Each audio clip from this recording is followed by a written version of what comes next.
AD 312 Roman ചക്രവർത്തിയായിരുന്ന കോൺസ്റ്റന്റൈനെ മാക്സിന്റ്യൂസ് ഒരു വലിയ സൈന്യവുമായി ആക്രമിക്കുകയും ഇതിൽ ഭയചകിതനായ ചക്രവർത്തിക്ക് മുന്നിൽ ഒരു കുരിശടയാളത്തിന്റെ ദർശനം ഉണ്ടാവുകയും ഈ അടയാളത്താൽ നിങ്ങൾ വിജയം വരിക്കുമെന്ന സന്ദേശപ്രകാരം സൈനിക തലവൻ കുരിശു പിടിച്ച് യുദ്ധം നയിക്കുകയും യുദ്ധം ജയിക്കുകയും ചക്രവർത്തിയും അമ്മ ഹെലേന രാജ്ഞിയും ക്രൈസ്തവ മതം സ്വീകരിക്കുകയും മിലാൻ വിളംബരം വഴി ക്രൈസ്തവർക്ക് ആരാധനാ സ്വാതന്ത്ര്യം നൽകുകയും ചെയ്തു.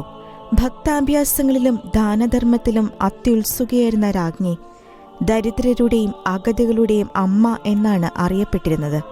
തൻ്റെ മകന്റെ അംഗീകാരത്തോടെ യേശു മരിച്ച യഥാർത്ഥ കുരിശും വിശുദ്ധ സ്ഥലങ്ങളും കണ്ടെത്താനായി ജെറുസലേമിലേക്ക് യാത്ര തിരിച്ച അവൾ ഗാഗുൽത്തായിൽ പണിതുയർത്തപ്പെട്ട വിജാതീയ ക്ഷേത്രം നശിപ്പിച്ച് അവിടെ ഖനനം ചെയ്തപ്പോൾ യേശുവിൻ്റെ കല്ലറയും 3 കുരിശുകളും കണ്ടെത്തുകയുണ്ടായി.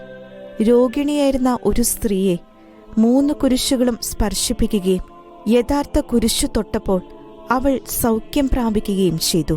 തിരുക്കല്ലറ ദേവാലയത്തിനും ക്രിസ്തുവിൻ്റെ ജീവിത സംഭവങ്ങളുമായി ബന്ധപ്പെട്ട ചരിത്ര പ്രാധാന്യമേറിയ ദേവാലയങ്ങൾക്കും ജെറുസലേമിൽ അടിസ്ഥാനമിട്ട രാജ്ഞി റോമായിലേക്ക് മടങ്ങി.